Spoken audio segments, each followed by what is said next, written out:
bahagia ketemu lagi dengan saya, Sari Musdar, coach untuk pengembangan diri dengan menggunakan PAZE. PAZE tulis BAZI adalah bagian dari metafisika Cina untuk mendapatkan kesadaran diri atau inner self setelah melihat peluang, tantangan, keberuntungan yang terjadi dalam hidup per 10 tahun, serta bakat, karakter, mungkin ada hidden talent, ataupun fungsi seseorang di dalam perusahaannya sendiri ataupun kantor. PAZE juga bisa membaca kesehatan, hubungan personal, termasuk tahapannya di tahun ini, tahun depan, di pilar saat ini, ataupun saat dekade ke depannya. Tapi saya lebih fokus menggunakan PAZE untuk membantu klien saya mencapai tujuan terutama profesional mereka. Kali ini saya ingin membahas tentang periode 9, periode yang menjanjikan untuk perempuan usia 35 sampai 55, terutama yang punya kompetensi dan tangguh.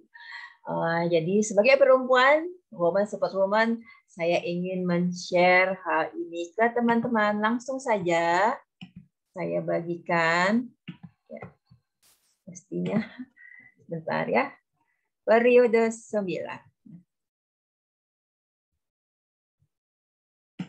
Oke, saya mau bagikan ini di metafisika Cina. Ini kita lihat gambar api ya.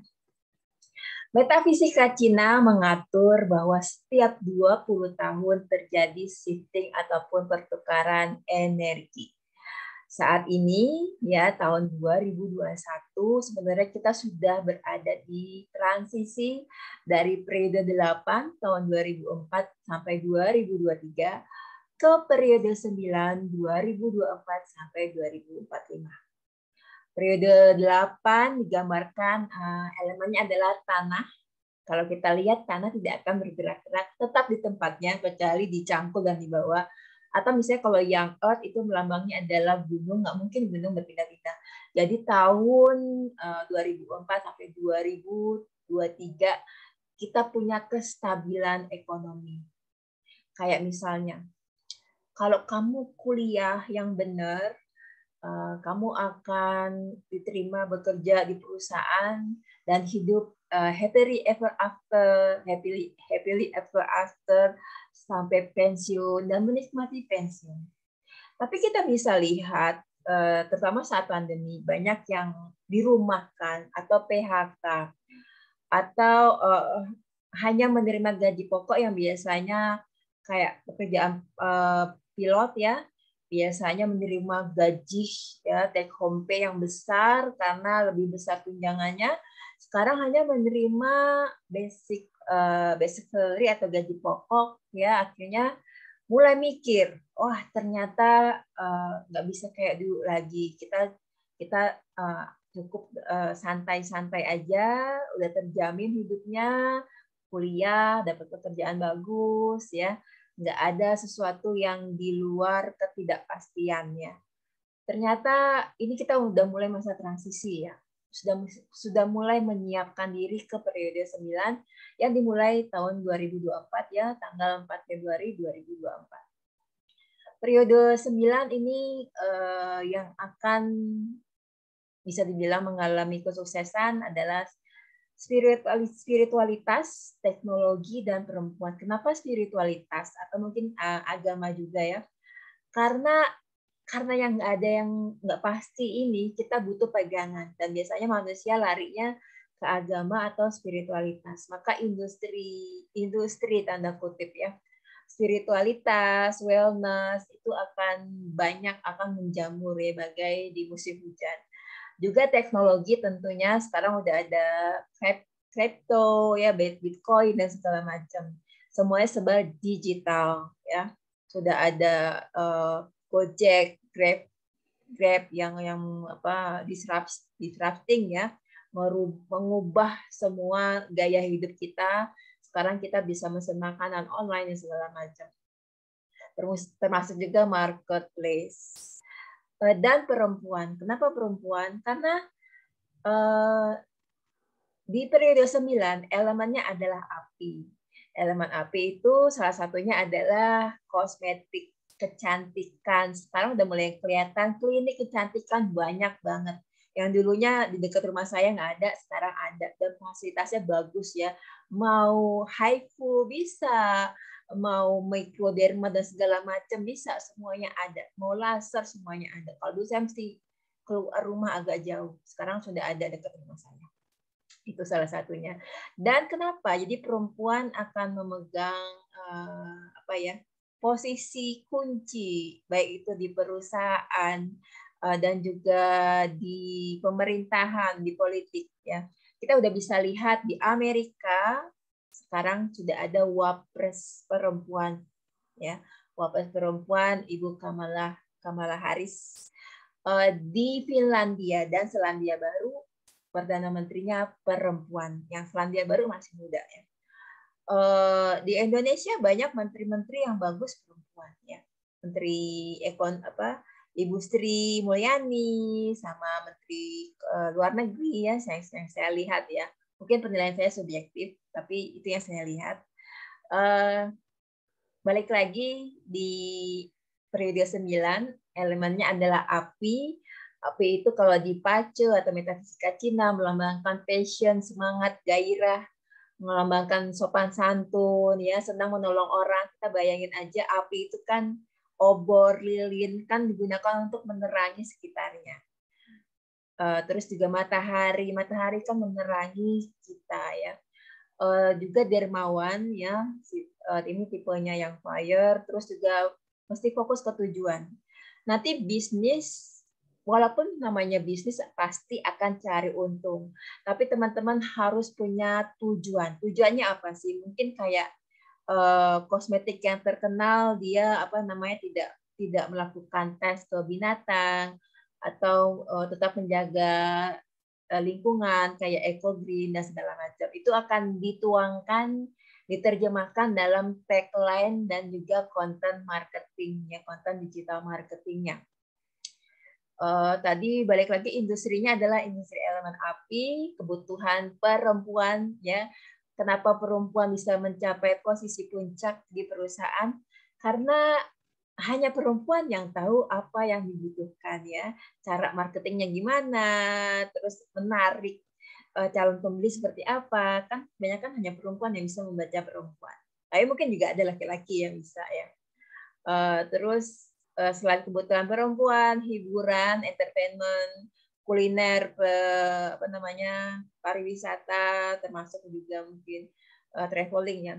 Kuliner, restoran, gastronomi, periklanan, digital marketing, online, semua yang serba online, migas, komputer, software, alat listrik, kosmetik, kecantikan, metafisika, termasuk saya, Paci Coach ya.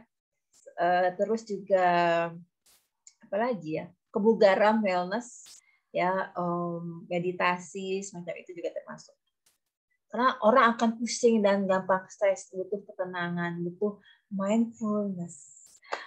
Untuk aset, kalau di periode 8, aset itu misalnya properti, tanah, ya.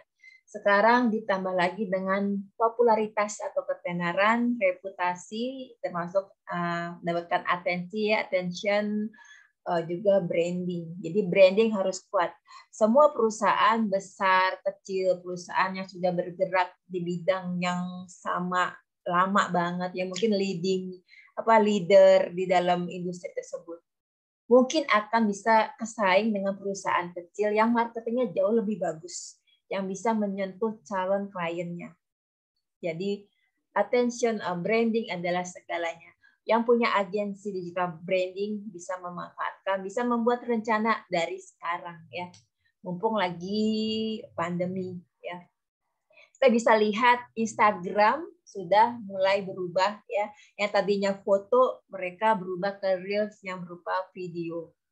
Kita mesti belajar gitu. Atau kalau misalnya nggak mudah untuk mengambil digital marketing, ikut kursus atau punya satu staf khusus yang menangani ini.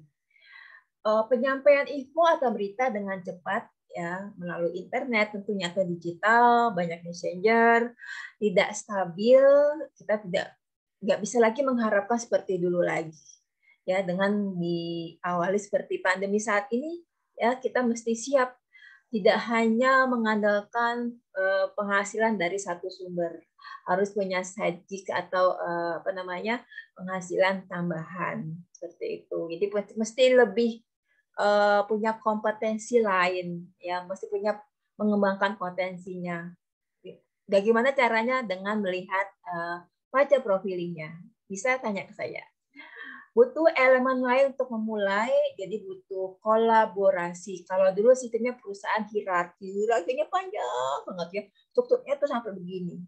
Kalau sekarang udah nggak bisa gitu lagi, mesti berkolaborasi, mesti membangun ekosistem yang bagus. Bisa perusahaan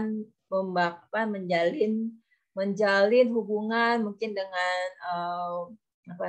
Instagram, dengan Telegram channel, dengan calon klien atau kliennya. Gitu. Jadi mereka punya informasi yang bagus dan cepat tentang produk atau jasa langsung. Terus keahlian yang dibutuhkan adalah, kita bayangin lilin ya, memotivasi dan menginspirasi. Kalau teman-teman punya elemen day masternya yang fire atau yin fire, atau di natal chart-nya ada elemen yang fire atau yin fire, kemungkinan besar punya peluang lebih sukses. Tapi bukan berarti yang nggak punya nggak sukses. Berarti harus belajar bagaimana cara menginspirasi, cara memotivasi, cara mempengaruhi orang.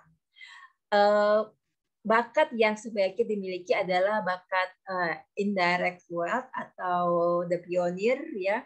Harus walaupun pekerjaannya sebagai karyawan, tapi harus punya rasa memiliki usahanya dan juga punya peka pada peluang bisnis di luar pekerjaannya, bisa menjalankan usaha lain kayak gitu. Terus the performer atau hurting officer, ya harus punya kemampuan branding. Saya termasuk ini, ada performa saya tinggi sekali. Terus juga branding, berani menonjol, mengekspresikan pendapat, terus kemampuan komunikasi atau public speaking, yang marketing juga termasuk di sini. Terus the leader itu orang yang memimpin dengan karisma atau bisa menjaring fans atau follower atau calon klien, ya. Ini yang kemampuan yang harus dimiliki. Mesti dicek di baca profiling masing-masing. Terus kalau nggak ada gimana? Kalau nggak ada berarti kita harus belajar atau kursus, ya, bagaimana cara meningkatkan kemampuan yang saya sebutkan tadi. Mesti yang karyawan terutama nggak bisa lagi mengandalkan gaji atau untuk training dipaksa-paksa oleh HRD-nya, seperti dulu saya pernah jadi HRD, tapi mesti mulai untuk aktif. Kalau misalnya perusahaan tidak memberikan training, berarti harus mencari training, banyak training online sekarang ya, baik yang gratis ataupun berbayar. Harus terus mengembangkan kemampuan diri. Kita nggak tahu kapan perusahaan tetap ada atau enggak, kapan perusahaan melakukan perampingan dan lain-lain. Kemungkinan juga karena ada teknologi, ada artificial teknologi dan segala macam, kita nggak bisa lagi mengandalkan akan terus dipekerjakan oleh perusahaan. Ada mungkin beberapa pekerjaan yang lama-lama hilang, ya. Jadi untuk yang punya anak mesti dilatih untuk lebih mandiri, lebih adaptif juga. Ini terima kasih teman-teman sudah menyimak. Jangan lupa untuk follow Instagram saya, Sari Musdar, Telegram Pace Wisari, tulisannya BAZI Wisari. Podcast saya, Sari Musdar, kalau mau dengerin tentang pace, tentang spiritualitas, juga kalau teman-teman mau mendengarkan guided meditation, itu juga ada, itu yang paling banyak didengarkan. Dan juga YouTube saya, Eva Stories. Ini juga kalau teman-teman mau belajar bagaimana melakukan meditasi, grounding, cleansing, dan banyak hal termasuk tentang pace. I'm sending love and